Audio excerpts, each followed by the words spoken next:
perkara mbek kowe. Saiki Ismail ketika lahir iku jek digolekno banyu antarane Safa mbek Marwah. Sementara cerita dzabih disembelih iku ning Sam. Mulane aja melok-melok lah ya. Aja melok-melok mulane. Aja terusno, mari kepinteran wis. Semeneng ae ora usah melok-melok. Gak, aku Ismail ya. Dilatih pinter kok pintere ra kasil, sombonge tok wis sing kasil dadi. Gak jeng Ismail. Ismail wis gak? Keton nerangno gitu. Tapi ki ilmiah. Ben kowe bangga di guru alim ya dadi kowe ben roh. Nak gurumu gak main-main. Aku yo krungu-krungu nak kaul akwa iku Ishak tapi wis goblok ngono Ismail. Karena waman sadda finnar ora umume wong iku wis repot. Rasa diterusno dadi bukti empirik wis mengarah Ismail iku jelas uripe ning Mekah. Mergo wong Yahudi Nasrani lah ngakoni peristiwa Hajar iku ngakoni. Berarti Ismail urip nang Mekah.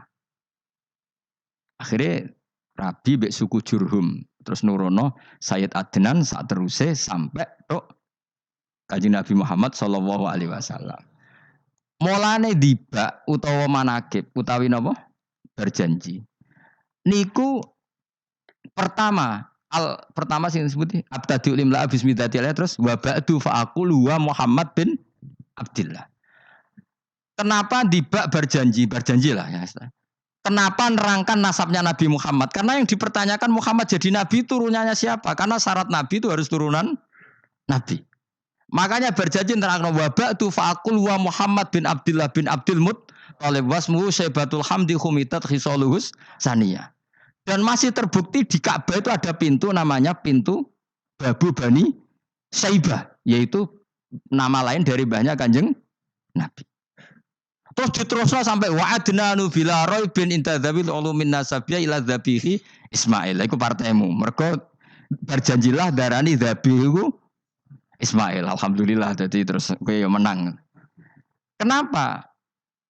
Ya itu tadi, sakjane mbok diterjemah yo ngene, ketahuilah bahwa Muhammad punya bapak Abdullah punya bapak Abdul Muthalib punya bapak Hashim nama lainnya ini bin Abdi Manaf sampai Adnan. Ketika diterjemah itu jadi mantra apa jadi buku sejarah? Nambah waca Arab terus kira paham? Mantra. Mulane sing ngaramno ya bener pancen suarane suara mantra. Sing ngalalo ya bener karena itu sudah apa? Sejarah. Nah khilaf seperti ini sudahlah kita abaikan saja. Kita suka damai, tidak suka konflik. Biasalah seperti itu. Tapi yang jelas perdebatan antar para nabi itu seperti itu. Akhirnya Nabi Muhammad ngelurusno itu. Bukti Ismail itu pernah hidup di Mekah, adalah lahirnya di sini, pernah ngalami peristiwa ini. Dan sisa-sisa Ibrahim ada fihi ayatum bayinatum maqamu Ibrahim. Yaitu batu yang pernah diinjak Nabi Ibrahim. Nah kenapa itu mesti Ibrahim? Karena nak wong biasa gak mungkin nginjak batu kok sampai bekas. Jajal kowe nginjak nganti bolak-balik. Itu mukjizat, wong batu diinjak kok bekas. Terus Ka'bah sebagai pewaris Ibrahim ditulisi kalimat-kalimat tauhid sehingga kepastian Ibrahim itu bapak tauhid. Makanya Nabi Riso ketika pinggirnya Ka'bah ada banyak berhala, nanti dikira berhala ini syariatnya Nabi Ibrahim. Makanya lah ketika berhala banyak Nabi gak mau madhep Ka'bah, nanti dikira nyembah berhala. Maka sama Allah dialihkan disuruh madhep Baitul Maqdis. Ketika berhala dihilangkan, Nabi baru disuruh madhep Ka'bah. Jadi perdebatan ini atau ilmiah ini harus kita kaji, kita pahami. Karena kata Allah, ha antum haula ihajastum fi ma lakum bi ilm falimatu hajuna fi ma laysa lakum bi ilm. Nek wani debat kudu datane data ilmiah. Sementara mereka darani Ibrahim pengikut Yahudi, padahal Yahudi iku putune Nabi Ibrahim. Yaitu Yahuda bin Yakub bin Ishak bin Ibrahim. Mestinya kan bahasanya Yahuda pengikut Ibrahim, mau jadi wali Ibrahim pengikut. Lah Nabi benar ketika takoi Muhammad kamu ikut siapa? Saya ikut Ibrahim. Kan normal kan? Kalau junior ikut, mereka enggak. Ibrahim pengikut Yahuda. Ya mau perkara Pak Karno pengikut Puan Maharani, Mbah Hashim pengikut Mbah Yeni, kan kacau kan? Lah itu terus Allah gojlok tadi. Muhammad kekasihku wis debat secara ilmiah, tapi kamu tidak ilmiah. Makanya lima tuhajuna fi Ibrahim wa ma unzilatit Taurat wal Injilu illa mim ba'di. Kok Ibrahim mbok arani Yahudi piye? Wong penanggalan Yahudi misalnya dimulai kok Taurat.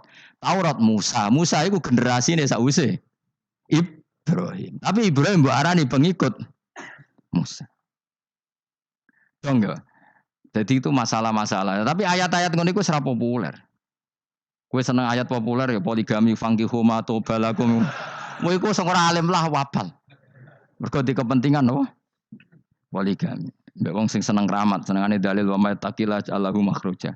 Tekan dadi wali kepingine untuk duit yang enggak terduga. Dadi uteke ku duit. Padahal syarat saya wali ku ora pati seneng duit. Lah kowe kepengin dadi wali ben oleh duit. Jadi kenapa menjadi wali ben bayar zuku min haitsu la yahtasib. Dadi uteke wis elek. Dadi institusi wali wae demi. Dadi nek aku wali para pangeran rezeki teko min haitsu. Mulane kira bakal dadi wali, ngerutek cek ngono ora bakal dadi. Ayo saiki Ismail besak. Ismail. Aku ya getun kadang alim kadang getun. Perkarane nyulayani apa? Mainstream. Tapi cara kula ya Ismail sudah tak bilang napa? Ismail. Oh, yes. Ismail Iska Ismail. Nak cacile kan milih sengguri kan. Yang jelas bahwa Ismail atau Ishak kaulani ono pendapat loro. Ya sudah, kan arah Ismail ya Iska.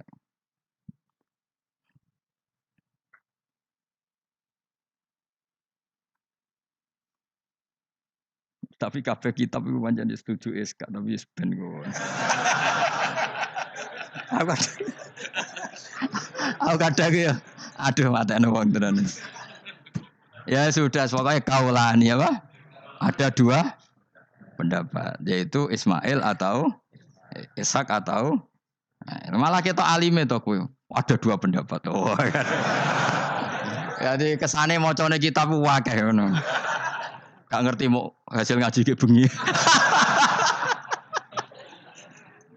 Aduh matane wong guys. Sabar. Ismail wis gak? Sekawe Ismail. Soale malah sing guri. Wa tarakna alaihi fil akhirin salamun ala Ibrahim. Nah, kemudian Allah menitahkan Ibrahim pasti kamu dikenang secara baik. Maksudnya tadi tiga agama semuanya mengklaim Ibrahim itu bagian dari itu. Jadi semua agama mengakui siapa? Ibrahim. Lah yo mbok gedhingi koyo ngono kersane pangeran panji Ibrahim diakui tiga agama kan yo repot.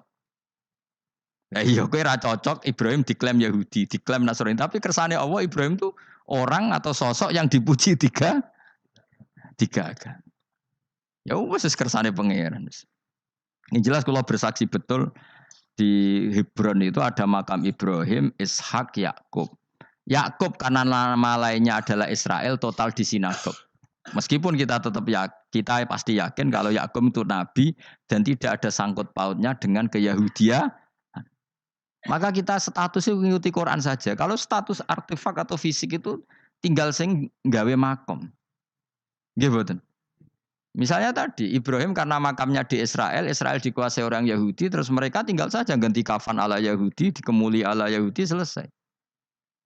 Podo misalnya ono Zaid itu bawali bora, bawali tenan bora, misalnya di makam Wahabi sudah seperti itu. Hanya dikasih tanda di kepala, ndak ada jubah, ndak ada apa. Tapi kebalikannya misalnya, Ruhin mati anak putune sugih kei jungkup wali besar Ruhin ya terserah nih. Lah mungkin era kita masih konangan, era nice. Lho nak wali songo karuan ana buktine sejarah secara silsilah. Lah nak sing ra jelas-jelas iki. Mulan cara kula putune wali kudu alim biar urut. Lho saya itu punya catatan sampai Sunan Kudus meskipun lewat ibu, lewat nasab ibu. Tapi supaya penting. Pentingnya tadi, saya masih punya kitab milik buyut saya ke-7 ke-8. Itu berapa coba? Berapa orang? Itu setiap saya buka itu langsung putus saking lamanya kitab itu. Sehingga saya tahu itu tradisi nenek moyang saya. Enggak mungkin nenek moyang saya seneng keris, seneng jimat. Nyatane yang nggone lemari ini mau ana kitab. Mbok nek nggone manane keris kan. Artinya ini penting. Ibrahim juga gitu. Ibrahim itu ngendikan dengan anak putune, tinggalanku yo Ka'bah iki, sucikan Ka'bah dari kemusyrikan. Antohiro bidali ta'ifina wal akifina war rukais sujud. Jika orang ingat Ka'bah itu ingat apa? Dipakai kiblatul musallin. Kiblatnya orang sholat. Lalu orang sholat itu orientasinya apa? Adalah tauhid. Berarti Ka'bah didesain untuk kiblatnya para ahli tauhid.